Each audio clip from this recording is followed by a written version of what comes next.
In the aftermath of a fatal fire, one question remained. Was it an accident or was it arson? It took the physics of a burning cigarette, the chemical composition of a flame, and a computer-simulated fire to determine how the fire started and who was responsible.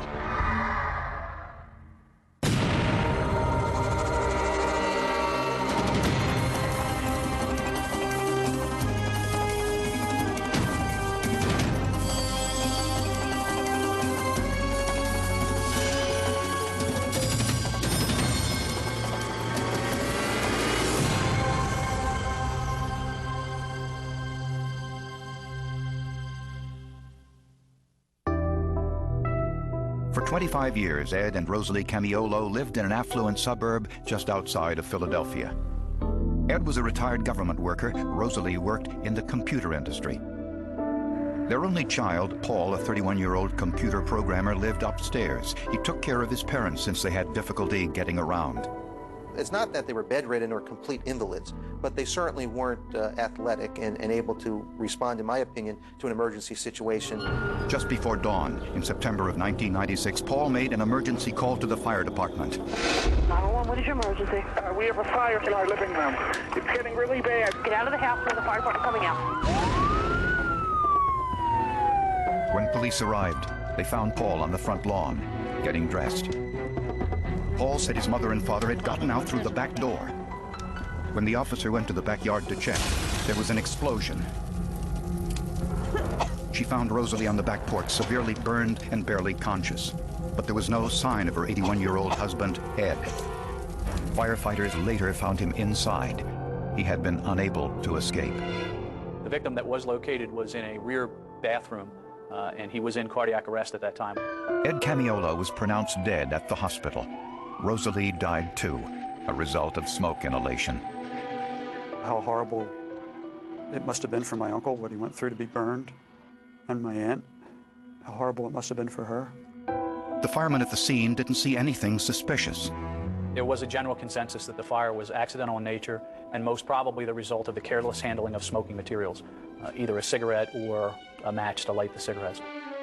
Paul Camiolo told investigators his mother was a chain smoker and that she probably started the fire accidentally. Paul said he was asleep upstairs when he heard his father calling him. He said there was a small fire on the sofa which his mother was trying to put out. He ran to the kitchen, got a pitcher of water, and threw it on the sofa, but it made the fire worse. He told his parents to go out the back door. He called 911, then he went out the front door to his car. He was in his underwear, I believe, at the time, had his car parked out in front and had a gym bag in his car, and he felt he could get some shorts or clothes to put on. What doesn't make sense to me was Paul's story. To this day, I have problems with what he says happened. This incident raised eyebrows among investigators. He went in an entirely different direction. I mean, I think common sense dictates that. You're going to make sure your folks get out of the house. And the way to make sure that your parents get out of the house is to follow them out of the house. Paul Camiolo admitted his behavior was a mistake, but said he was dazed and confused. You know, I remember feeling guilty about it because I was the able-bodied one. And I didn't get them out. But when a suspicious substance was found on the living room floor, all eyes turned once again to Paul Camiolo.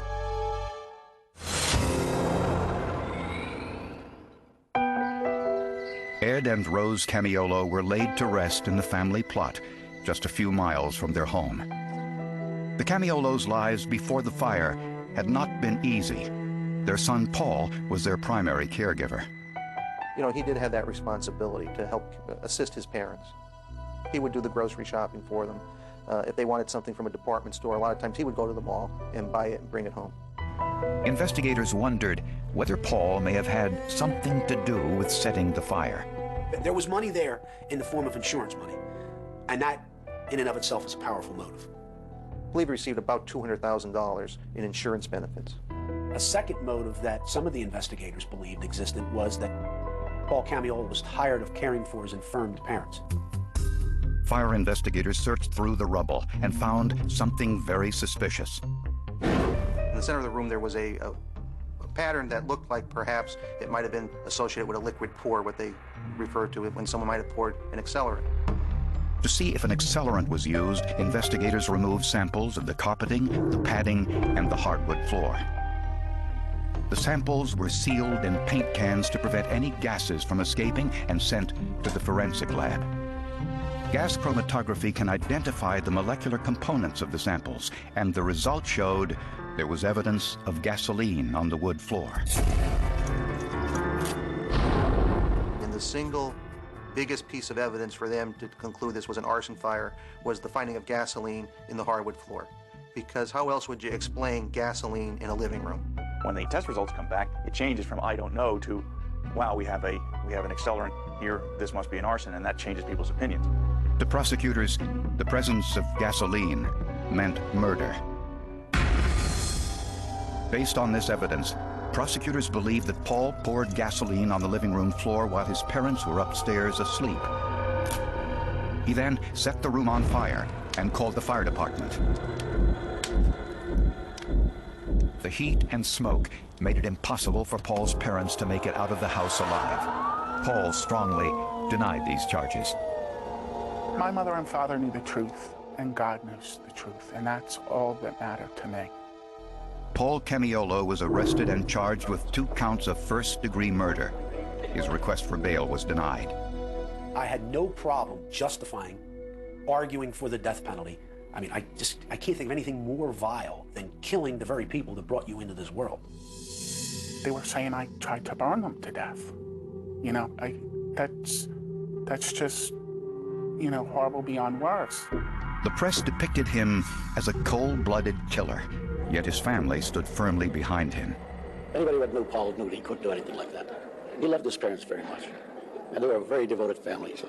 That boy was good to his parents. We were all there to support him, and we all went to the hearings, and several of us visited him on a regular basis. We all believed that he was innocent.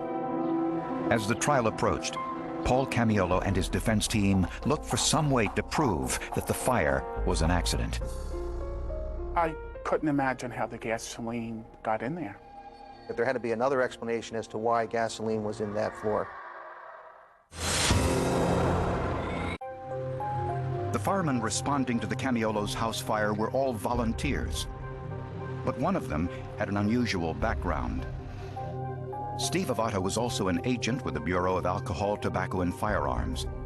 He had been a Philadelphia policeman prior to going to the ATF, so he was not somebody just out of the academy. He had been someone involved in police work for a number of years. The ATF took no part in this investigation, but personally, Avato was dumbfounded when he learned Paul Camiolo had been charged with arson. To him, it just didn't make sense. That finding shocked me. I hadn't anticipated that. It seemed very difficult to explain how the gasoline would be in hardwood floor, but not in carpeting and padding above it, if a significant volume of gasoline was poured. And Avato wasn't the least bit suspicious of Paul's behavior on the night of the fire. It's not unusual for people in a fire to exit a building through the way that they're most comfortable exiting. If they typically come and go through the front door, no matter where they are in the house, they'll exit through the front door. Avato told local investigators that he believed the fire was accidental, and he was roundly dismissed. They portrayed him in the media that he was, you know, an apprentice fire investigator that really was not experienced and really didn't have the qualifications to be offering opinions. He was treated like dirt by the locals and by the attorneys involved in this case. When the defense team learned about Steve Avato's opinion that the fire was an accident, they conducted their own investigation and hired Dr. Rick Roby, an expert on the science of fires. What makes it difficult is fires burn up a lot of the evidence. Roby studies fires while they're burning. To do this, he sets fires like this one in model rooms. Fires progress differently depending on how they're set, the size of the room, airflow, and hundreds of other considerations. All of this data is then entered into a computer. It's a fully 3D fire modeling software that actually allows you to model the development and growth of a fire in a building. For this assignment, Roby and his staff built a virtual reality replica of the Camiolo home. Then, they entered all known information about the fire into the computer. Roby conservatively estimated that it would take at least 1 gallon of gasoline to create a pour pattern the size of the one found in the living room.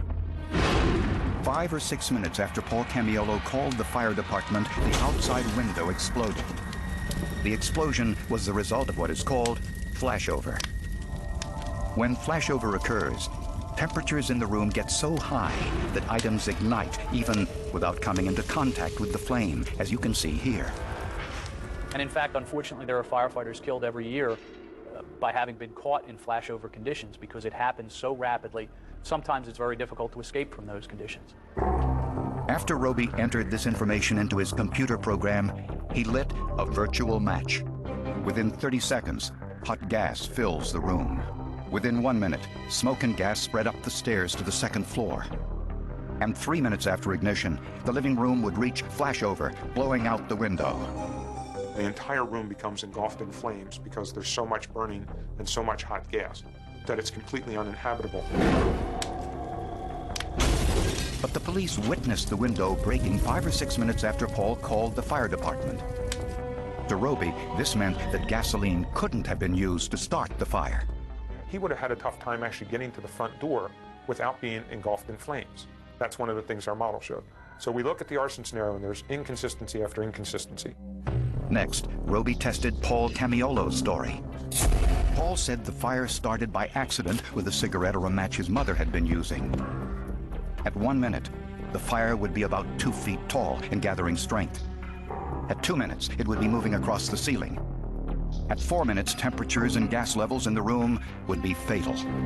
At 5.5 minutes, the fire reaches flashover and the window blows out. This was consistent with Paul Camiolo's version of events. Matches up with everything that Paul Camiolo is saying and with other objective evidence that he has nothing to do with. But important questions remained. If the fire was an accident, why was gasoline found on the living room floor? I was horrified. It felt like I was in my own horror film. Defense attorney Thomas Cometa strongly believed his client, Paul Camiolo, was innocent, that he never set fire to his family's home in order to kill his parents. Facing the death penalty for a crime that he was convinced, and we were convinced, first of all, he did not commit, but a crime that didn't occur, that this was an accidental fire. So, yeah, there were high stakes in this case. There's no doubt about that. The reason Paul Camiolo had been charged with first-degree murder was the gasoline found on the wood floors in the living room. But Paul's defense team was suspicious of this finding. They took samples of the carpeting, the carpet padding, and some newspaper, and there was no gasoline in any of those samples. It was only in the hardwood floor. And it was just inconceivable. How can you pour gasoline in a family room and not get the gas on those other items if that was going to be the cause of the fire? So the defense team hired John Lentini, a nationally recognized fire expert, to find out what happened. Lentini retested the samples of hardwood floor using atomic absorption spectroscopy. It's a way to measure the concentration of metals in a solution. The wood flooring was dissolved in acid, then analyzed to see how the solution is absorbed through the flame. The amount of light absorbed is proportional to the concentration of the element in the solution. And what was the element found in the solution? Lead. This meant that it was leaded gasoline on the Camiolo's wood floors. But how did this happen? Since leaded gasoline hadn't been sold in this country for over 15 years. Many of the poorly constructed houses that I've looked at were built in the early 70s, and they were built by contractors who were cutting corners. Flooring contractors often used gasoline as a thinner, so the varnish would go onto the wooden floors more easily. This was cheaper than using high-quality thinners. No one refuted the fact that that was a common practice, that they did use gas in finishing of the hardwood floors. So I'm convinced that's where that gas came from. So that was really the moment where we said, here's the final piece of the puzzle. If this is leaded gasoline, it all makes sense, and it makes sense that it would be there and why. Forensic tests also revealed how the fire started. A cigarette dropped onto a polyurethane sofa will simply smolder. But when a match is dropped on the same material, it's almost like an explosion. And tests revealed that another aspect of Paul's story was correct. that when he poured water on the fire, it got worse. The average person wouldn't know that polyurethane melts, and then when you throw water on it, it actually flares up like a grease fire. When prosecutors heard about this, to their credit, they conducted their own test. They secured from the manufacturer the same fabric that was on the Camiolo sofa. And I cut off a 4-inch by 4-inch portion of this fabric, and we dropped the match on it, and it ignited immediately. And at that point, I knew that the case was in trouble, serious trouble. And the alleged pour pattern on the living room floor? Many now believe it was simply the result of normal wear and tear. You would expect that people walking back and forth on the carpet would thin the carpet, and therefore any heat that's imparted on that would pass through that carpet area more quickly than in other areas. When all of this overwhelming body of evidence came to light, all charges against Paul Camiolo were dropped. In this business, you have people that, for a certain amount of money, will tell you anything you want to hear. These experts were not of that ilk. And no, it wasn't tough. It wasn't a sad day. It was the right thing to do. And if it's the right thing to do, then do it. And I'm not saying that it was malicious and intentional. I'm saying that, unfortunately, they had gut feelings and years of practical experience that led them to conclude this had to be an arson fire. So they let common perceptions outweigh logic and science. And luckily, logic and science prevailed in this case. Paul spent 10 months in jail, facing a possible death sentence for a crime that never happened. There are days I can't bear to look at pictures of my mother and father, because I just remember the fire. And there are other days that, you know, once you've been in jail, you almost feel at times you have a scarlet letter.